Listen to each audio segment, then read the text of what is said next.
What is going on? Welcome back to another Market Mates episode, guys. Great to be with you here. 24th of the 3rd in Australia. Market pumping overnight after Trump manipulates the market yet again. The big man loves to move the markets based on decisions, Craig. And we were talking about this yesterday. It's a funny time because it's all fundamentals at the moment that are really influencing the markets, and technicals are just there on the side. So we'll be diving into the hot topics today. Insider trading. We'll be talking about that across Kalshi, Polymarket. We'll be talking about it literally happening overnight in real time across the S&P 500, across gold, across Bitcoin. We'll be looking at obviously what's happening across markets in general, and obviously Circle, Coinbase. Also conversations around stable coins as well later in the episode. But the market is heating up, Craig. We're waking up to a green market, 4% on Bitcoin, 5% on Sol, 4% on Ethereum, up from yesterday. GM to you, Rocky in the chat, and GM to everyone else. How are you going, mate? How are you feeling today? Hey, g'day, Greeny. Good morning, everyone. Good evening, America. I'm good, dude. Happy Tuesday or Monday for the Americans in the room. Hello to the podcast. We're trying to get Spotify going. We just recently moved hosts, and Spotify's having issues. So we are live on Apple, not live, but we'll be updating Apple shortly and trying to get all the others. So apologies for the delay there. It's a few technical difficulties. I worked it out today. But no, I'm good, dude. The sun's shining. Markets kind of pumping. Some are, some aren't. We can speak about that. But yeah, dude, interesting to watch kind of everything roll over. There's that song, Roll Over, the five, whatever in the bed, that nursery, right? But yeah, everything's kind of happening as we predicted, unfortunately. So yeah, man, it's a tough time to find opportunities when everything's rolling over. It's kind of like, here we go. Like you and I have been speaking about this since probably mid 25. It's happening. We're here. We're in a bear market. It took a long time. God, it felt dirty saying that out loud about 6 months ago, didn't it? You and I talking like that, and people were saying it. We said it in real time. We said 26 is probably going to be a bear market. We look exhausted here. Charts look pretty crazy, parabolic, and inevitably we were correct. Not the first time we've been correct over the past few years, Craig, which is nice. I mean, we're not here to gloat. We're here to educate. And I think that's the important part, because a lot of people that you follow across all these different social media platforms really don't know what they're talking about, and love to talk about things after the fact, whereas we talk about it often before it happens, but very much as it happens in real time as well. So yeah, guys, shout out to everyone across, obviously, all the potties who are listening as well. Don't forget to drop a little 5-star review on Spotify, or obviously on Apple as well, or Amazon, or wherever you're listening to us. YouTube apparently has some podcasts, which we were just talking about. That was why we're about 5 minutes late. We're talking about YouTube. So maybe Market Mates will be live on YouTube soon as well. So do check that out. But Craig has just dropped our partners, BTCC, in the chat. You can check that out, guys. No VPN, no KYC, very easy exchange to get started on. 10% deposit bonus. They are also throwing away rewards out there, so do check the platform out. GM to you, Geek, this morning as well. Craig, mate, where do you want to start? Do you want to start straight into, I mean, I've actually got a Claude story as well. Claude just continues to keep shipping AI updates. They are destroying ChatGPT. It's crazy. We could go look at charts. We could talk about oil. We could talk about whatever you want, insider trading overnight. Where do you want to start the conversation today? We could, I suppose, we could start at maybe Polymarket and things like that. I know there was a few people talking about insider trading, possibly. A few big bets came in. I haven't really caught up with it, man, so maybe you have. But there's been some sus stuff going on. Few people predicting things prior to them happening with big bets, apparently. So I'm kind of catching up this morning. Do you know anything more about this, Greeny, in depth? Well, yeah, just basically that they're going to put in rule enhancements for Polymarket and Kalshi and all these prediction markets, because they're just being manipulated, right? Like people who have insider knowledge, whether it's private companies. I mean, even going back to that Zach XBT story a couple of weeks ago about Axiom and how they were manipulating, or the team was manipulating wallets and whatnot as well. And people who have insider information, because often it's a thing. It's like in Australia, right? They don't even run these markets anymore because of insider trading, right? You think about the what am I trying to say? The television shows, right? The television shows like Survivor or Married at First Sight or whatever it is, like the ones that have a winner, okay?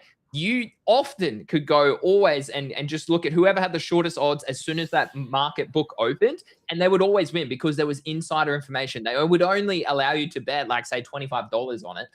So you can't really walk away if it's like $1.40 odds. You're only walking away with like $10, right? But still, insider trading is regulated heavily in most countries. So the fact that, it's no surprise to see this happening on Kalshi and also on Polymarket being your two biggest prediction market platforms. But Craig, it actually stems even deeper than that. We've spoken about, obviously, Congress having insider information. They're out trading Warren Buffett over like a long period of time, some members in there. That's crazy to think about when you think about it more deeply. But overnight, Craig, we actually saw that 5 minutes before Trump's announcement last night, there was and this is crazy because I actually got notifications. I was lying in bed and my crypto exchange apps were just going ting, ting, ting, ting, ting. And I was like, oh, okay, well, what's happening? Are we dumping or are we pumping? Had a look and we were pumping, but I had to look at all like the people I follow on X, like the news accounts I follow on X as with notifications on. And they actually hadn't updated me in real time yet about what the actual news was. So what actually happened is that we also saw billions of dollars, okay, $1.5 billion of notional worth of S&P 500 futures were bought in a single clip. Okay, 192 million on oil futures, more than 4 to 6 times than any other trade size during that market close. Insiders profited from his lies in broad daylight. This is at 11 p.m. last night for Australians. Literally, Craig, in oil as well to the downside, people shorted oil and they longed the S&P 500 based on the news, and then the announcement came out. So I've actually added and removed a couple news accounts because what I actually noticed too is, dude, it's scripted, okay? Television, news, media, it is all scripted by what the country or what the channel, so here in Australia, Channel 7, Channel 9, Channel 10, what they want you to know. And what I noticed yesterday, Craig, is that some of the Twitter accounts, they only posted Trump's perspective. They didn't update based on what the Iranian perspective was with the news. So what I realized is, hold on a minute, I need to be following someone that's not like trying to steer me in one direction. I want someone who's just going to give me facts in real time, whether it's positive or negative, and both sides of the story. And I think that's the trouble with, you can't even watch the news these days on television because it's all just corrupted, like things to tell you a certain narrative, right? And get you down a certain thinking path, even though there's all this reality actually happening outside of what the news tries to portray. But inside story, that's a different story. But inside trading, Craig, happening in real time every day in markets. But yeah, look at that. That's crazy. 200 million in oil futures, and obviously nearly $1.5 billion added to a single clip in S&P, and then it pumped over 400 or 300 points on the S&P 500. So it was like a crazy candle. What was the Trump announcement that these were front running? What did he say? Was it to do with, he was saying, okay, we're going to ease tensions with Iran now, we're going to back off a bit? Correct. Yes, correct. Beautiful. Wow. Yes. Manipulate. Lead time to buy. Yes. Oh, man. It kind of sucks for the little guy, doesn't it, really? Like, the little guy just keeps getting shafted. And I agree with what you're saying. I mean, for myself, I sort of stopped watching the news, at least a decade ago, more or less. The only reason I watch the news now is to try and understand what narrative they're trying to paint for retail, because then I probably mostly try to counter trade the narrative, because they don't want, not everybody can win in trading. You have to have losers. And for winners to win big, there has to be a lot of losers. So the news, unfortunately, is quite poor. And I'm the same as you. I'm noticing online now, what used to be, I would consider X a lot cleaner news than. Yeah, but not recently. Not I used to agree with that point, but X has changed. It's all political agenda now. It's all engagement based. It's the amount of fake news is crazy as well. Yeah, so I think it's probably a combination of accounts losing reach and thinking, how can I gain reach again? Yeah. And then probably also it looked like there were a few people exposed for running multiple accounts, just parroting the same information to obviously create a narrative. Basically, we're under attack information-wise from everywhere. And navigating the fake news is becoming quite tough. quite tough to figure where you go for actual accurate news versus what they're trying to steer you towards. Who they are, man. Who knows? Who cares? It doesn't actually matter who they are to a certain degree. It's just what they're trying to do. It's annoying, dude. It is annoying, and I feel bad for myself and everyone else who gets caught up in the emotions of the news. But yeah, kind of sucky to see it play out in real time. I guess war's a really good time to make money for countries. The war machine's been very good to America over the years. I won't get into it too much, but yeah, dude, tough times. I wish I had taken advantage of that. I didn't, because I'm obviously not in the upper echelon. Well, I mean, Price nearly gave us an entry on. I was looking for Bitcoin a little bit lower. I had like a buy order at about 66.7, and we didn't quite get there. We only got to the mid range, which was a little bit higher in the 67K region, which is annoying because I was hedged short. Sorry, I wanted to hedge along with the short that I already had from 73K. So look, it's a shame you miss volatility. I mean, this normally happens when we sleep anyway. So we usually wake up and find this in Australia happens overnight. But Craig, as you can see here, a 3.66% candle in the space of a 5-minute period. I mean, I could go down to the 1-minute chart just to see and just to have a look. It was literally, Craig, look at this. Imagine it's long. Dude, no, exactly.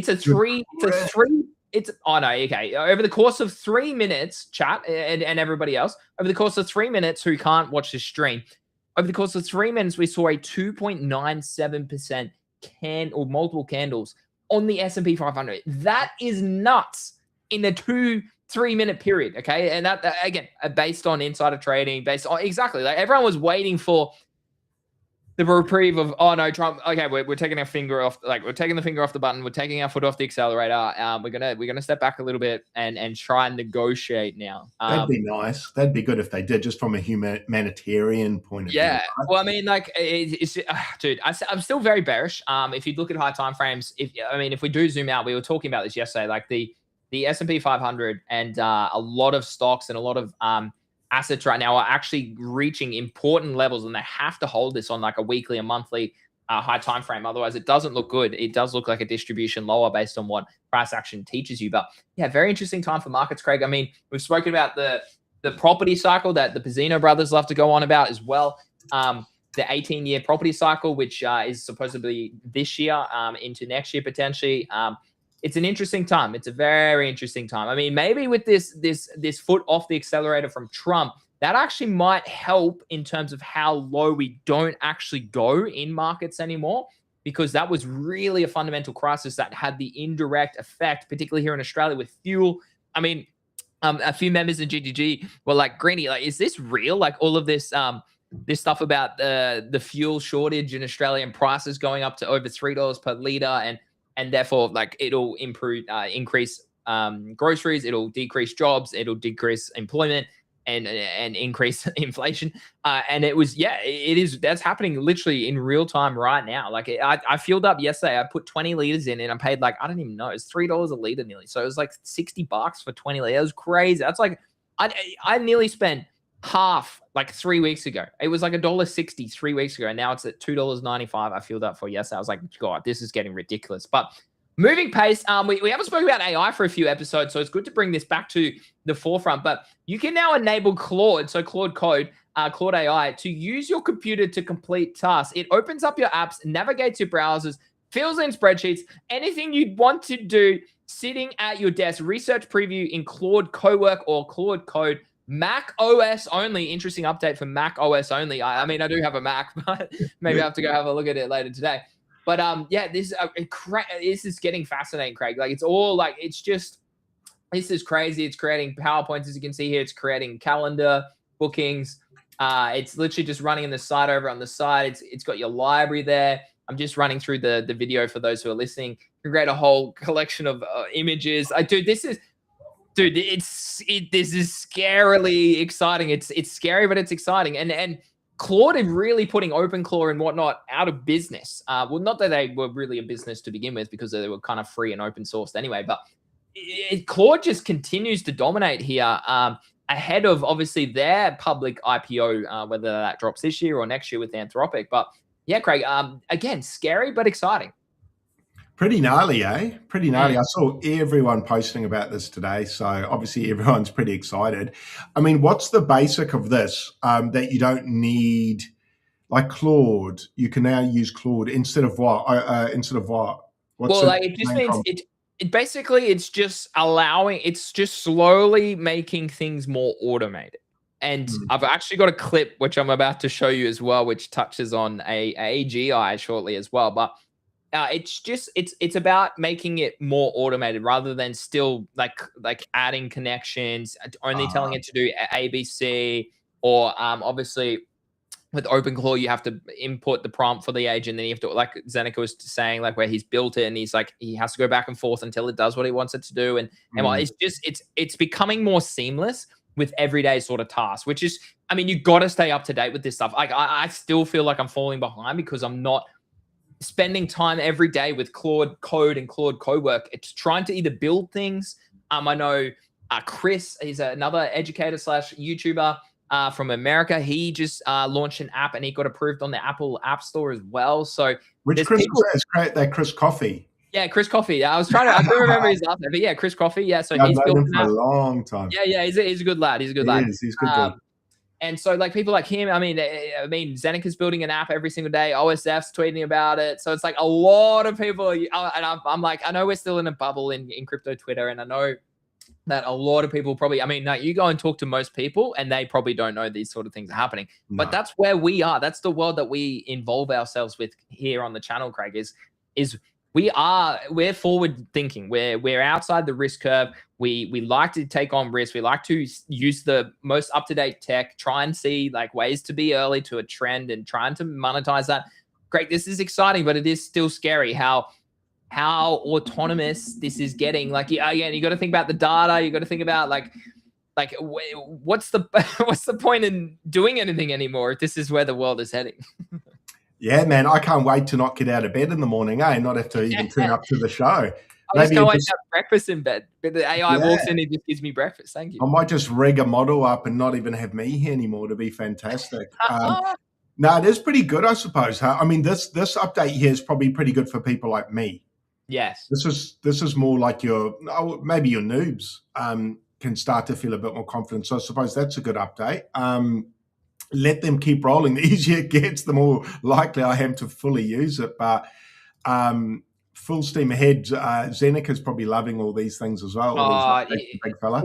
People who are already building are at such an advantage. Like, they are such an advantage. It's definitely you should maybe just spend an hour every day. You should spend an hour every day just using it, understanding it, trying to build something slowly. And I think that's the goal. But if you want to immerse yourself fully, it's probably going to take a week or two to build out. Are you still using it now, Granny? Heaps? Are you still I mean, I use it every day.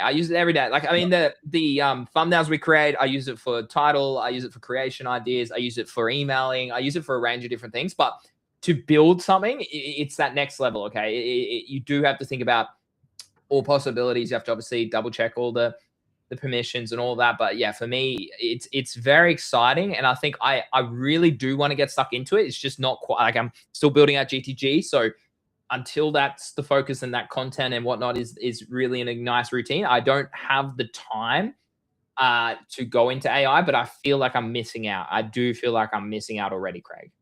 I think I probably am too. You know what I'm semi-interested in? I mentioned spreadsheets there. That for me would be quite useful. Yeah. Tracking things, next bull market, tracking your buy and sells. Oh yeah. Prices, stuff like that, because I normally do that manually. Yeah, trading like a dashboard or a journal. Yeah. Yeah, something like that. And maybe even eventually, could you get AI to pull the live prices for you? Well, yeah, you could run APIs via CoinGecko, or I mean, you want to go the free ones, but yeah, they're not essentially the most accurate per se of like an exchange. Like, I don't know. Some exchanges probably do have APIs that you could take, but you might have to pay, kind of like Twitter. Like, you have to pay per rate of API that you take from a tweet or whatever it is, right? TradingView, can you get access to their API? I doubt it. There's actually, I really need to look into this, but there is a competitor that is all over my timeline. TradingView, yeah. Right. That's free and has everything built into it. So I do need to spend time looking into it. Because I'd love to set up even alerts I know you can do it on TradingView, but if I had my own spreadsheet or my own terminal that said, okay, time to sell. I mean, I know you can set sells, so that's a different conversation, but well, sorry, you can NFTs would be good. you can API exchanges to TradingView and trade via TradingView on that exchange via the API via that pair on there. So like Bybit, for example, you could, or BTCC, you could trade like Bitcoin USDT on that pair, right? And you could attach that API. So you can do that. Yeah, it's just like using hooks. Yeah. I mean, it would have been handy if AI stepped in with Pudgy at 70,000 US and said, you're an idiot, sell. Like it would have been nice if it popped up a little alert saying you're retarded, you should sell this. That would have been handy. Garrett does say it's pretty easy to pull data from CoinGecko and stuff. Yeah, CoinGecko and CoinMarketCap that would be handy for me, where you lose track of stuff sometimes. It would be handy if you plugged in all your buys, even your more exotic, like meme coins, or where you've just got little bags that you almost forget about. Yeah, that would be handy. So I can see this actually, for me, being useful just to clear. Like I'd like this bull run coming up, a clear start where I track things a lot better than I used to. So I'd like it for that, because that's probably the hardest part for me, is keeping track of a lot of things at the same time, especially NFTs, man. Like it gets quite overwhelming. So I can definitely see that being very useful for traders. Yeah, sounds good. I mean, let's move on to a similar topic, but NVIDIA CEO Jensen Huang says, we've achieved AGI. Let's play the clip. Oh, wait, let me just check volume. Make sure it's not going to blur your ears. There we go. It's a little bit lower. Hopefully it's not too loud for you guys. I think it's now. I think we've achieved AGI. You think you can have a company run by an AI system like this? Possible. And the reason for that is this. You said 1 billion, and you didn't say forever. And so, for example, it is not out of the question that a claw was able to create a web service, some interesting little app that all of a sudden, a few billion people used for 50 cents. I think it's now. Crazy. And that's what he's talking about there. So OpenClaw, obviously, a lot of people have created a lot of apps, and some people are saying AGI. I don't know if I believe it, but I mean, he's the top dog. You can't, owns the most expensive company in the world. You can't argue with him. He would know. He would know, Craig. Unreal, man. Unreal. I mean, you built a website using it. Yeah. So it came out pretty good too. So it shows you can start to use these things for stuff that you typically pay designers for and stuff like that. So yeah, a whole new world, man. Pretty much, if you research your stuff, you can probably build anything now without any knowledge. Well, very little knowledge of actual design. You literally can, and that's the exciting part. And this is the trouble I face with talking about this with my family, is that they understand it's a scary path, but they also don't understand that they should be using it to stay up to date with where tech is.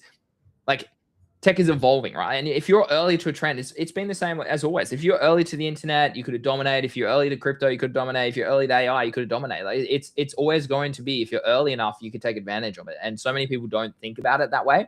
Maybe that's just the risk that we like to take, Craig, perhaps. Yeah, no, we're definitely risk takers here. It always makes me laugh when I go on Facebook and they've slowly found the latest AI thing. Which we were mucking around with a year ago, and they're just getting to it now. Like the PFPs, that was about a month ago. Everyone on my Facebook, just normal people, started getting into making images of themselves, cartoon ones. And I was like, man, it's just amazing to me how much slower, or maybe on the other side of the coin, how much ahead people on X are in tech versus Facebook people. It's like a year ahead. It's crazy, man. That's a pretty big advantage to have. Yeah, I agree. It's always, the best advantage in life is being early to a trend. So yeah, I definitely agree with that. Oil craters overnight, stocks rally as Trump says Iran talks are underway. Trump's Iran comments ease oil shock. Iranian media disputes Trump's negotiation claims. Stocks rebound from a 4-month low. Oil tumbles more than 3%.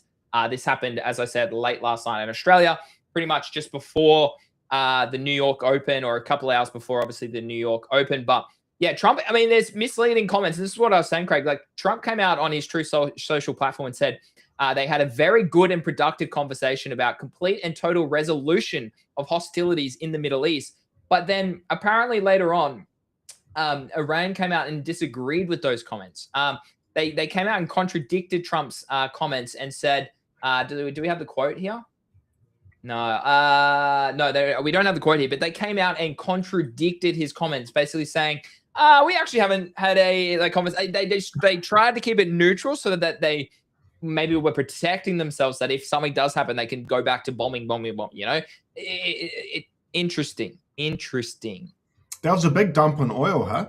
I just checked the chart then. Wow, yeah, it looks like the everything else chart now. Thank God. Now at least everything's down now. I don't feel like I'm missing out, but wow, oil ate shite, man.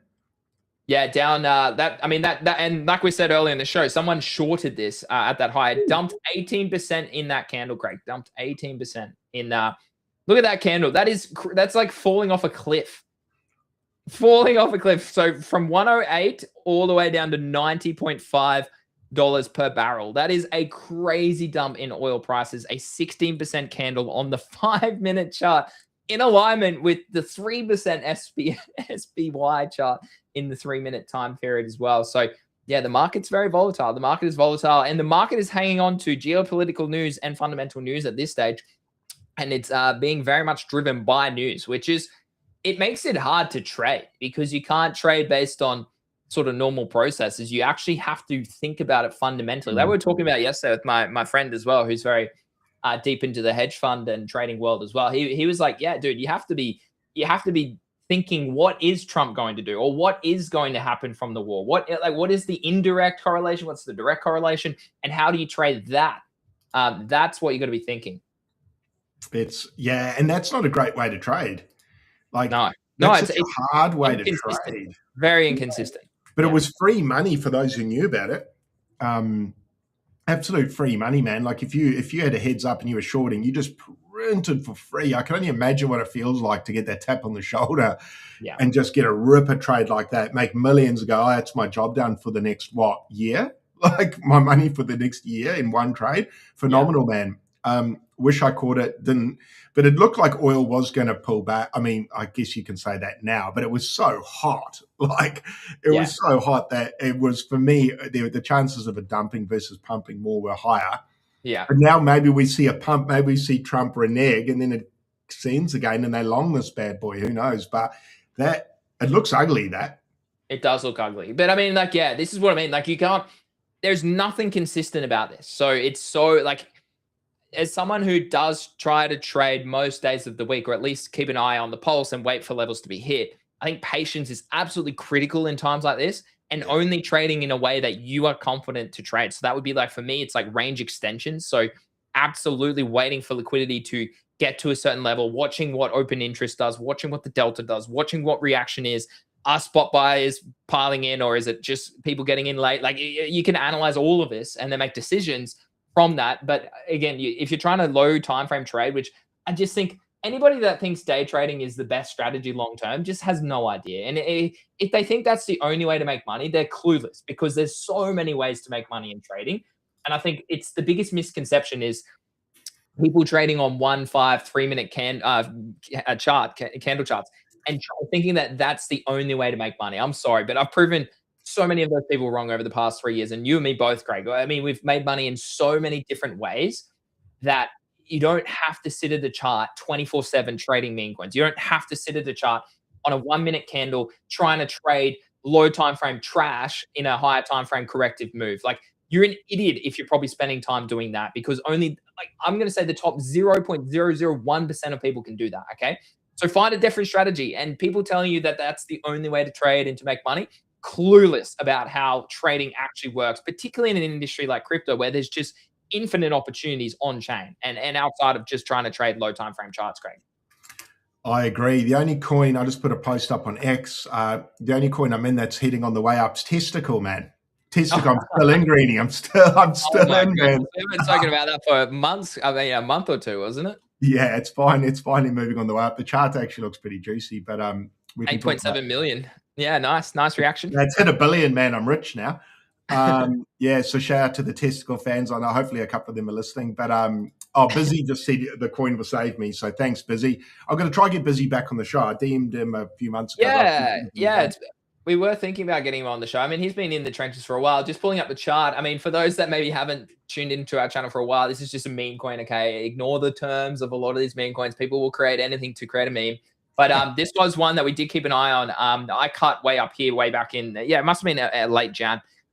It did come all the way back to the 886, dabbled along there, found a bottom at sort of around that 2.55 million, and is up around nearly 3-4x from that low, Craig, up 240% over the sort of the past, week or so. So that's really nice to see. As you can see, Craig, this is why we talk about technicals. Look at the price action here. What is it doing? It's literally respecting the 66 fib, the 786 fib, and actually rejected from the 618 fib. Anybody that tells you TA doesn't work is absolutely laughing, because it literally is happening. Like, this is a chart I just pulled up on a random meme coin. It literally works. It does. It's actually crazy when you see it work. It's even weirder when you see it work on NFTs. And there can be people in the room going, "Oh my God, you can't." Well, all the best to you. I shall be using it, and I reckon I could outtrade people who don't use it, because otherwise, how do you trade without using this stuff? Like, you just pick a price and go, "That's my sell price." Yeah, crazy. And that's why people round trip. And that's why people don't take profit, because they don't have a process. And I think that's a good lesson in itself. Speaking of NFTs, Mad Lads are obviously coming out. Sorry, I pulled up my old Mad Lad tweet from 2024. I knew you'd like this. This is so good. I saw...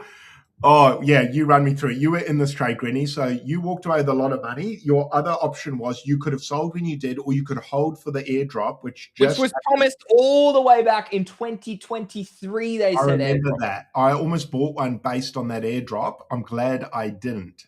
And you can probably run us through the numbers, Greeny. You were in this trade, so yeah. So I was obviously early to Sol. I was buying Sol sort of $17 to $30. So I think my entry, I think I go into it in this tweet. I'm not going to open up; it's very long. But I think my entry was like $2,500 for a Mad Lad, which was at the time about 80 or 90 Sol. Which I think with Solar, it was around $2,500, $3,000 was my entry price. This is, as I said, I spoke about this a few weeks ago. This was the first trade where I started to execute. Well, meme coins I was in and out, but like outside of that, this was the first sort of big trade where I hit a big win of $32,000 profit in about a short month. But how long is that time period there on the chart? Let's have a look. It was, I mean, it doesn't have the numbers, but it was like over a couple months. I made 32 grand on this. It's a great example of just taking profit into euphoria. I literally, as you can see here, I literally sold pretty much within the top 10% of where they went in price. So I made $32,000 because not only did I buy Solana, but the floor went up from about 80, 90 sold to about 178, I think is my sell price. I just sold it into a bid. And then I walked away and I was like, you know what? I'm very happy with that trade. Like, you're it's very rare where you get an airdrop outside of Pudgy Penguin's Pengu, where the airdrop is substantial compared to the profit you should take ahead of that airdrop, okay? It's very rare for you to hold an airdrop and for it to therefore outperform after the fact. Pengu's probably the exception. Hyperliquid's probably another exception. Arbitrum, but we're going back, like, that's years ago. That's like 5-6 years ago for Arbitrum, okay? So it's very rare you get that. So what I was thinking is like, you know what? I need to take profit here. $32,000 at this is at the start of 2024, Craig. This is when I started to travel. This is when ordinals were going hot as well. So we were in BTC Puppets where I made another 20 grand. So I made about 50 grand across a couple of NFTs over like a 3-month, 4-month period. And I was like, again, start of the bull market. I cannot wait for that. I think it's 2027 is where we start to have the similar time frame again. But that sort of market is where I get so excited because there's so many opportunities. But you got, as I said, all cycle, and as I've said publicly for 3 years, you got to trade the trends. You got to get in, get out. This is a great, we just spoke about ways to make money. Dude, I promise you a day trader is not making $32,000 in one trade, okay? No chance, okay? You probably have to have millions to make that amount of money, right? So again, keep your eyes open. There's so many ways to make money. Don't believe this whole story of like, you need to be on low time frame charts and pressing buttons all day long to make money. It's the biggest misalignment of how to make money in crypto I've ever heard. So anyways, Mad Lads, the reason I brought this up is because Mad Lads are currently finally launching their backpack wallet/platform airdrop, which apparently is only, I mean, the Mad Lad NFT is now worth only $1,300. The airdrop is going to be less than that. And I took $32,000 away from this, just under 2 years ago now. Oh, yeah, pretty much 2 years to the day, Craig. Oh, no, sorry, that was me. Is that me retweeting it? Maybe it's me retweeting it. Mm-hmm. Yeah, no, yeah. So basically, just shy of 2 years to the day. Pretty crazy, Craig. One of my best trades early in the cycle back in the start of the I think the airdrop is a $300 for the Mad Lads people. Now, don't get me wrong. Like they got a few other airdrops. They were like, was it Jupiter, Wormhole, whatnot? There's a few, again, miscommunication around certain big accounts saying, oh, you could have, like, if you sold the Pico top, all these people as well, Craig, who say, oh, this meme coin pumped X amount, like you could have sold it for 200X. It's like, no, but did you sell it? Like, show me proof you sold it there. No one did. Okay. So no, you probably walked away either 1.5X up or something like that. But anyways, they, based on if you had held over time, the value of the NFT has been given back. But the trade was this trade. There was no other trade. Like, it's been down only ever since that period of time there at the start of 2024. And that it's just further proof that you do need to be so active in this industry. Otherwise, you're going to be holding shit to zero. Like, that's just how it works. Yeah, it's a lesson that we've learned time and time again. And I've yet to see a collection avoid that. Yeah. Yeah, airdrops or token drops are brutal for the NFT. I mean, I know it appreciates the price gloriously for a while, but it shows just sell the NFT into the hype and buy it back at the bottom. I reckon is probably the play 99.9999% of the time, man. It's it's not really a holders market at the moment, is it? It's a get the hell out of their market at the moment. So quick in and out. Because imagine holding for that airdrop, dude. Like you said, they got other drops. I get it. So, you made 32K, but I dare say that the airdrops they got wouldn't have even equated to half of that. No. Not if everyone's selling at the same time. No chance. God, we need a stimmy, eh? Speaking like that, like, it just makes me think, geez. What do you think the future is of NFTs, Craig? Like, Bored Ape Yacht Club no longer have really catalysts, so that might mean that they can trade organically. Pudgy Penguins have catalysts. The Hyperliquid NFT has a catalyst. Most of the other NFTs that have already had their catalysts, being Doodles, Azuki as well, they're all only worth $1,000. Moonbirds as well, down at 1,900. They've obviously got their catalyst has come more recently with their token. You're splitting a community across a token and an NFT. Punk's still remaining at 61K. They're holding up very, very well. That's the trade, eh? What is your opinion on NFTs? Where Pudgy Penguins is very much tied to abstract, and there's a lot of FUD from the abstract community because a lot of them actually don't own Pudgy Penguins, and they are disappointed that it's always been sold to us that Pudgy Penguins will still get exposure to abstract, even though they have a bonus on the platform, or even though they are technically separate as an entity. But that's what Luca promised. Like, you can't not unpromise a promise. He also promised that the streamers on there would do very well, Greenie, at the start. In fact, he made a comment saying that the top streamers will walk away. I think he said millionaires. I think he said that word. Now, I need to recheck that. Am I right? Did he say that? I think it was implied around that. Yeah, he said no, they won't walk away with as a millionaire, but they said there's opportunities for them to either make millions. Like, it was a phrase of there is opportunity to make millions. Okay, I'd love to see that come out to play, but I'd like to see how. But my question is,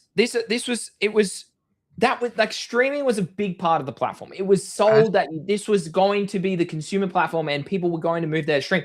Ever since it's died off, there's been no talk or support for streamers at all. Like, I mean, yeah, sure, you're picking a few people on the platform to have some creator badge, and sick. They're being.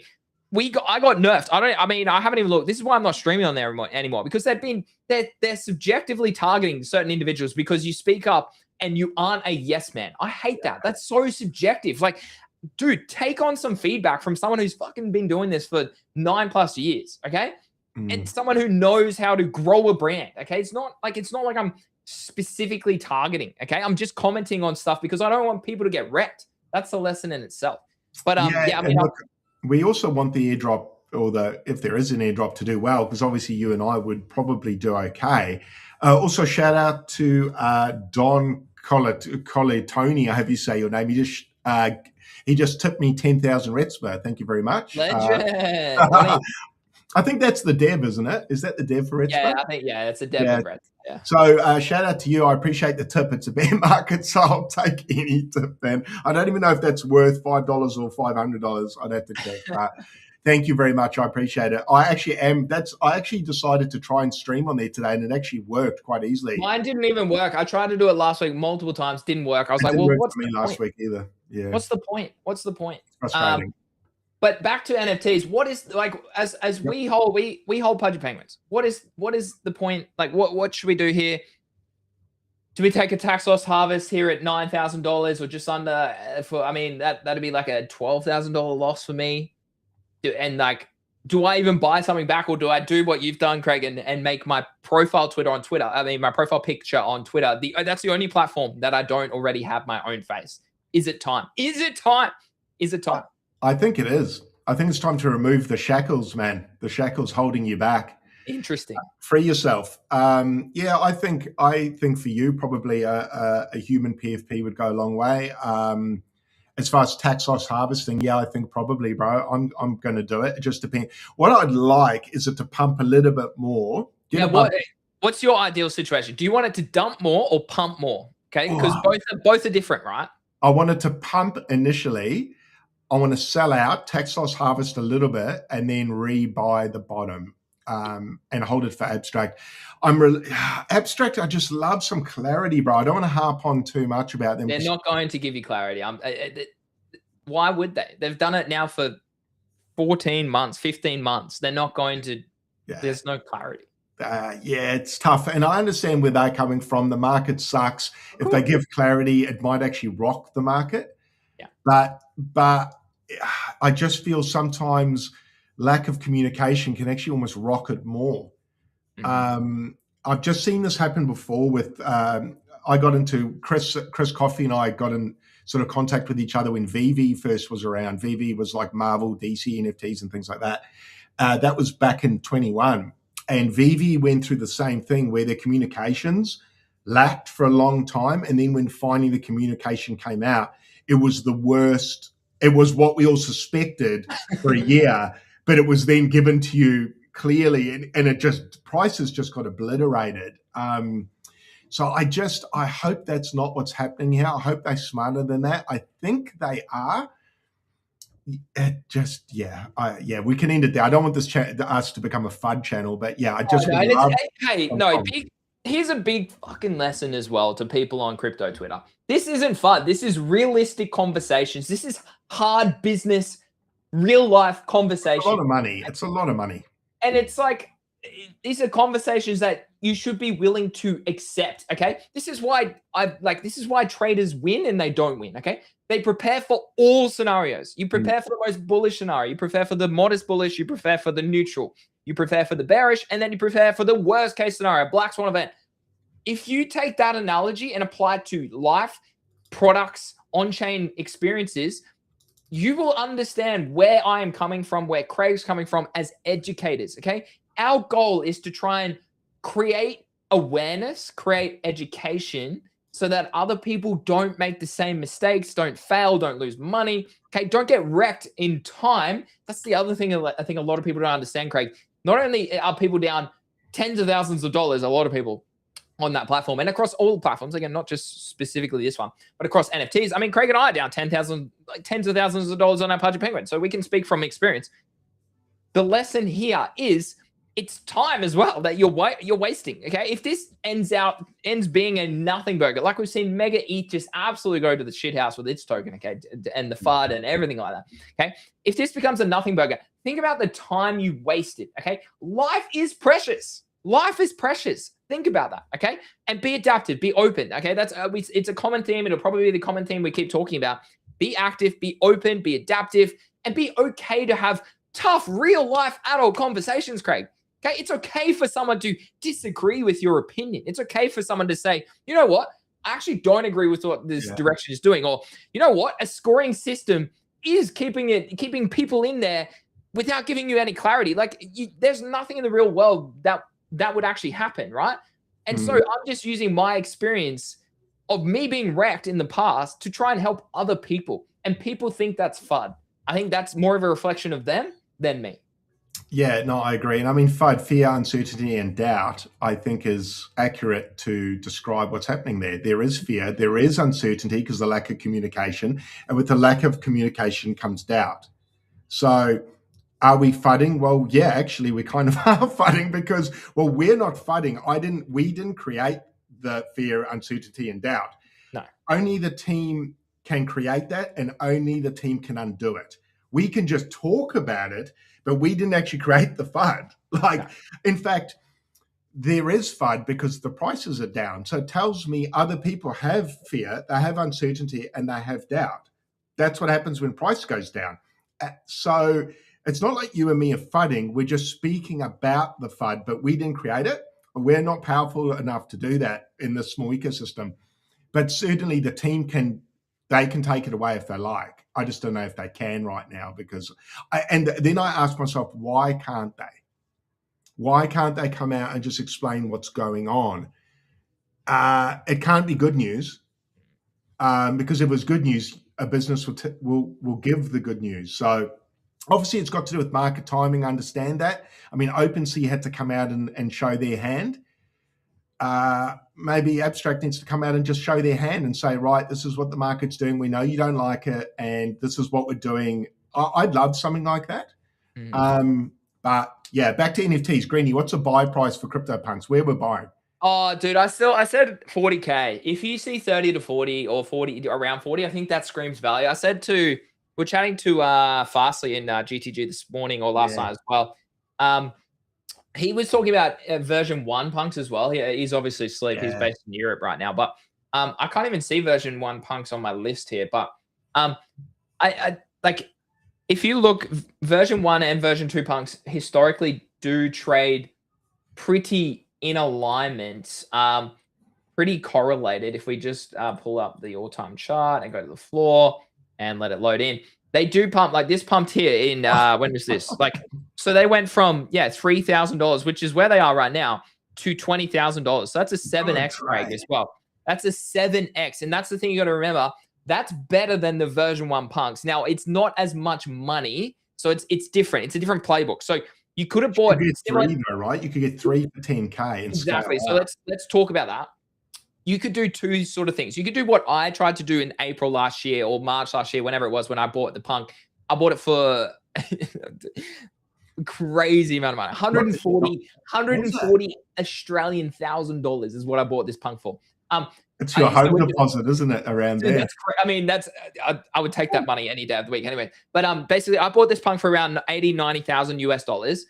Then I had to sell because I got scammed, just to reiterate that point, and I lost a lot of money in that scam. So I had to sell because it just didn't make sense to hold that much in one particular asset. No. But I knew the trade was coming. That trade then ran up. They ran up to $250,000 US, which would have been like 400.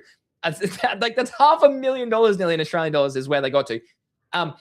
The interesting part is that was about a 3x, Craig. So you could say they had a 3x. So from a percentage standpoint, you could have allocated the same amount to the bottom of V1 punks and probably made more money because they did a 7x, okay, to their all-time high. We spoke about all-time highs earlier in the show. Not many people time the all-time high. So let's say they ran to 15K, you got in 3K, that's a 5x. It's still more as a percentage. Which trade is better? Is buying a few V1 punks, because, like, again, the law is an interesting part, but they pump, man. They pump at the same time. They're just different correlated ROIs. Do you want more money from one trade, or do you want potentially more money from 5 trades with maybe less capital up front? It depends on what you want to do.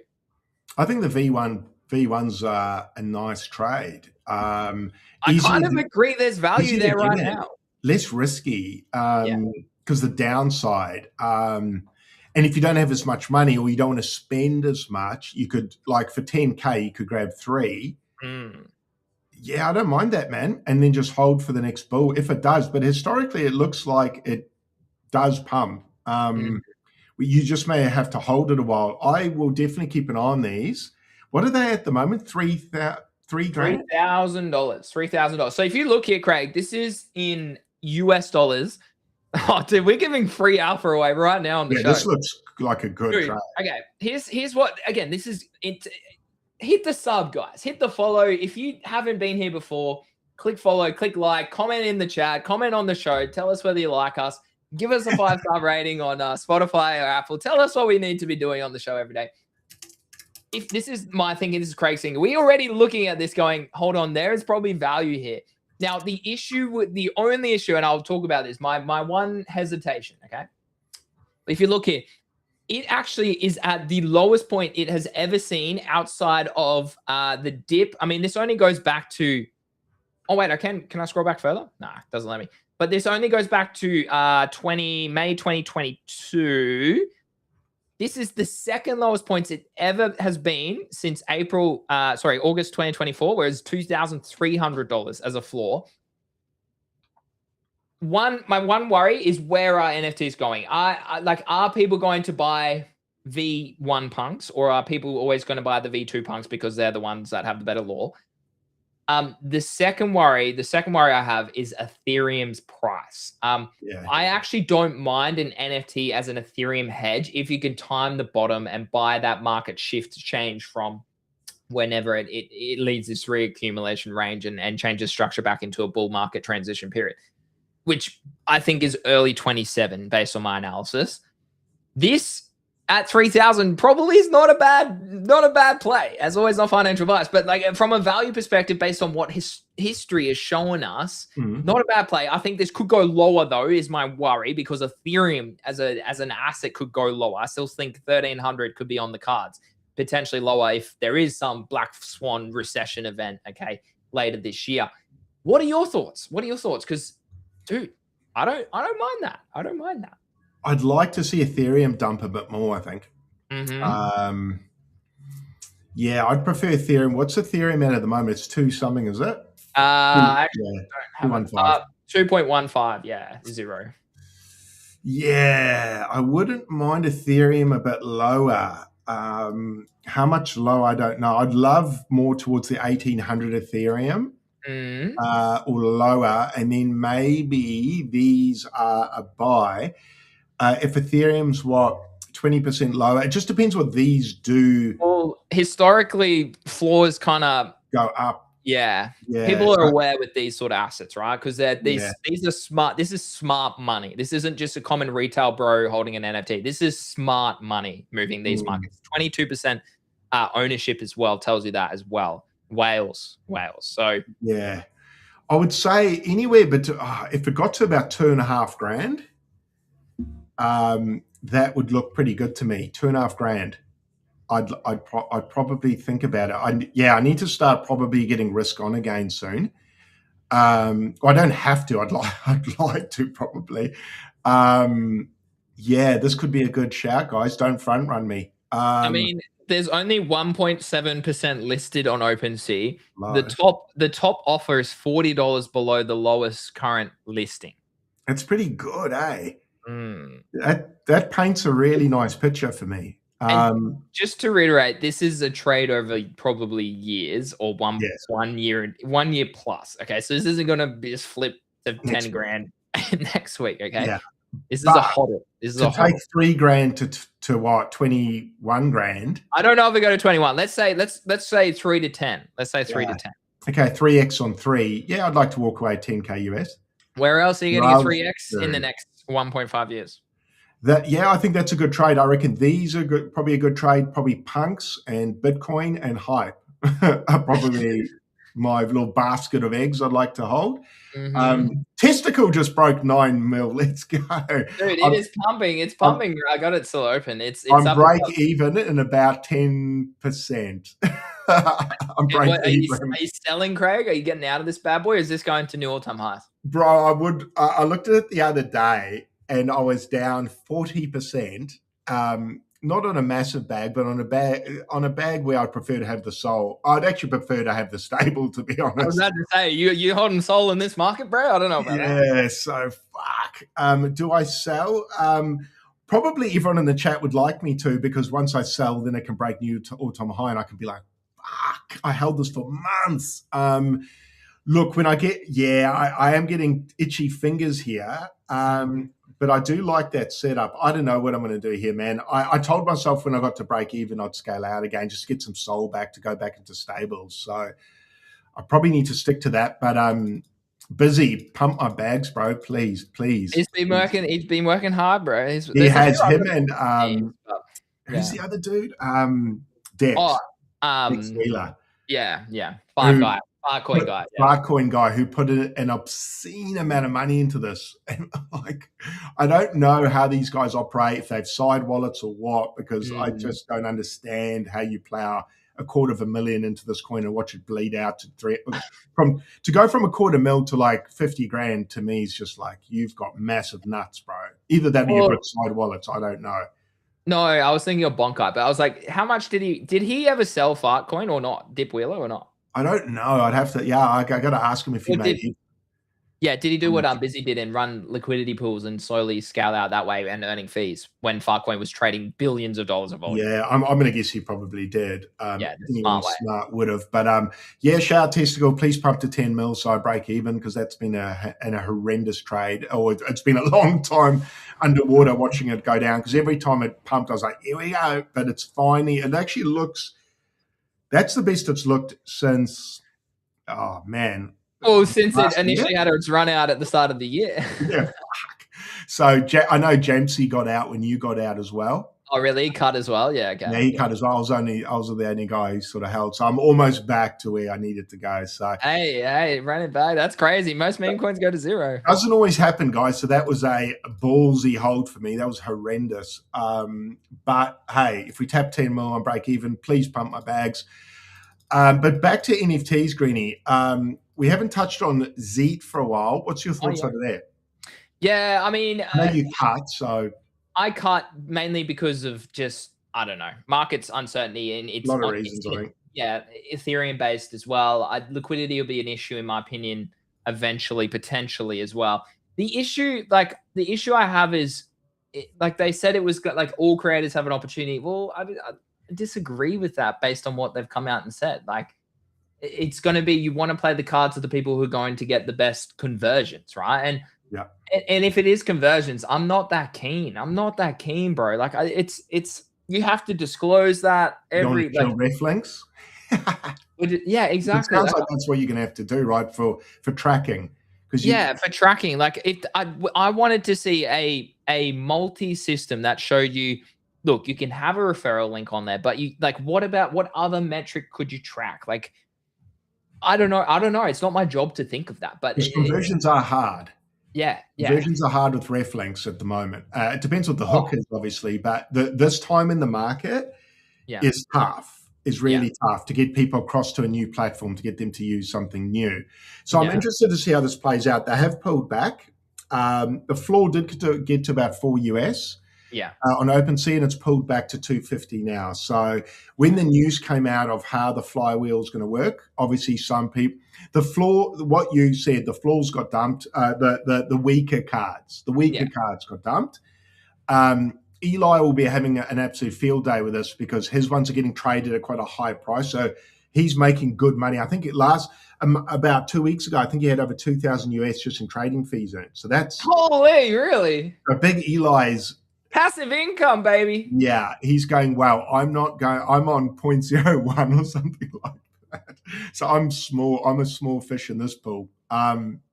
You would have been much better. Your cards will probably still fare okay, depending on if you participate. I can tell you. Yeah, I can tell you. Hold on. Because your stats are good. I've earned $100 US. Yeah, right. Yeah. 0.045 ETH.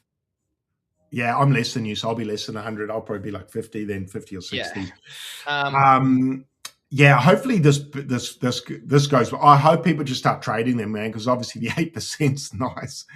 But no one's really trading my cards much, man. Like, you need to sell a narrative. One on floor, but you need to sell a narrative that you're going to. That I'm going to really. Yeah.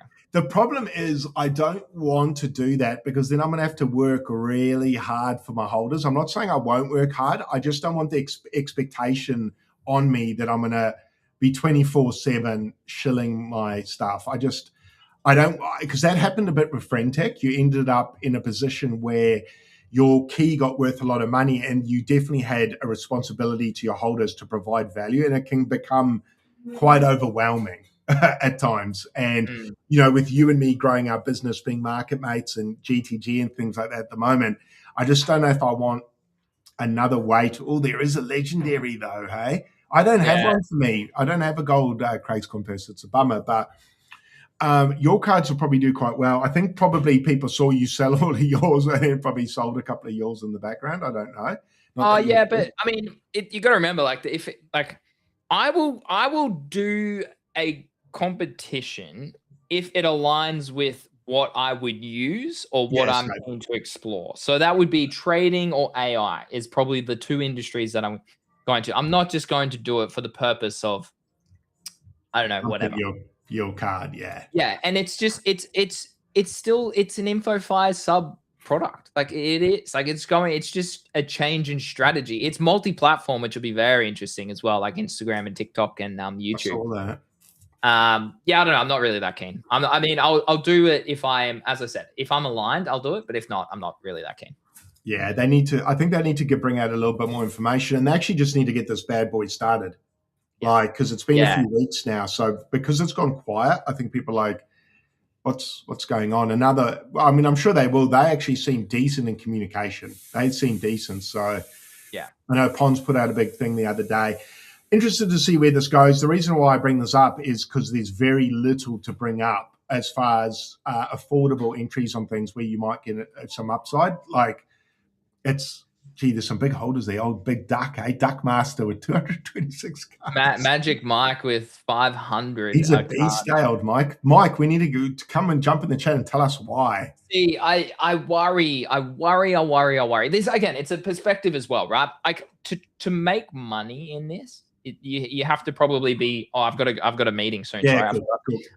But to make money in this, you have to be actively trading, or you have to be like, I don't know if I would want it. I became a whale, then I realized, hold on a minute, I don't know if I'm that keen to become a whale in this. Yes.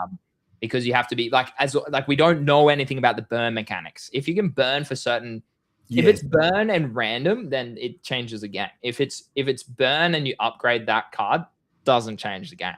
Burn and random meaning you can be penalized for even trying. Yeah. Oh yeah. Or like, so there's risk involved. Yeah, I could burn 10 commons and hopefully get an Eli rare or something. Cool. Right? I don't know. Yeah. I like that too. They need to do something that's a little bit Ponzi. Yeah. Where some people win big, most lose. That's what people want. In my experience on crypto Twitter, that's what people want. They want lotto tickets. Yeah.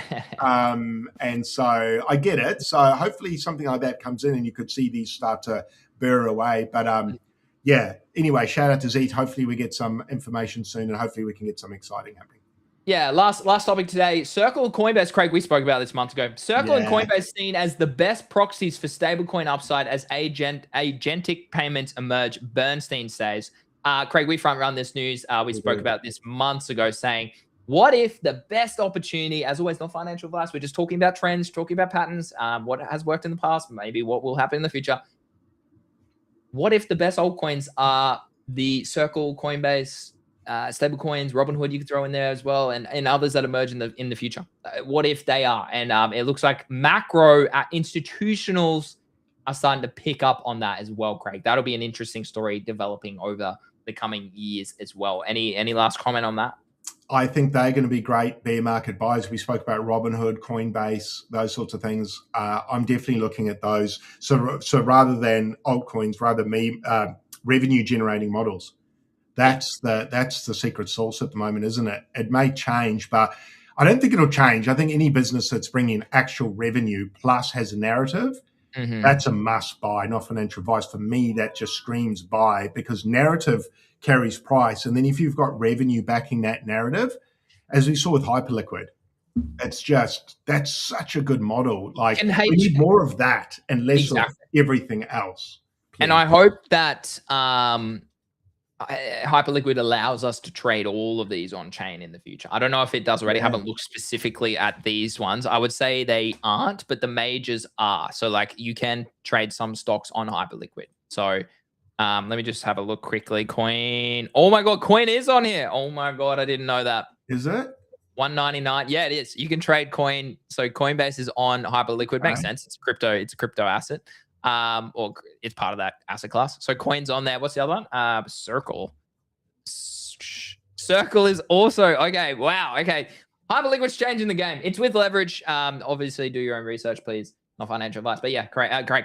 I mean, that again, use case for Hyperliquid makes a lot of sense. Makes a lot of sense. We need more. I'd love a competitor to come out or something new where I can get a good entry, that's got a revenue generating model and a narrative that I can ride. Obviously, everyone's on Hyperliquid. I still think that's going to do well, but I'd love a freshie, not necessarily a competitor to Hyperliquid, but something in that realm to come up. And that's the sort of stuff that does pop up in a bear market. You just got to have your ears to the ground. It'll come. During this bear market, there will be good opportunities. We're speaking about it now, and we're hoping for quite some time.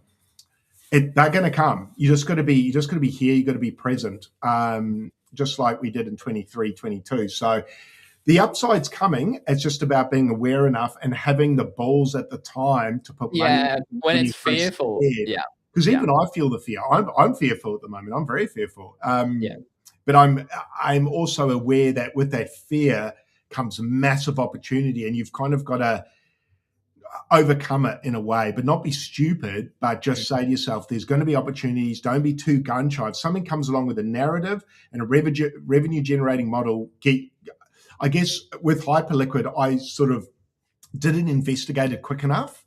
And I need to learn from that again and be more hungry for information. And when these things come, start researching quickly so I can get ahead of the curve. That's where bear markets, that's where you win. Because all the tourists are gone, 90% are gone. So they're not going to even see it.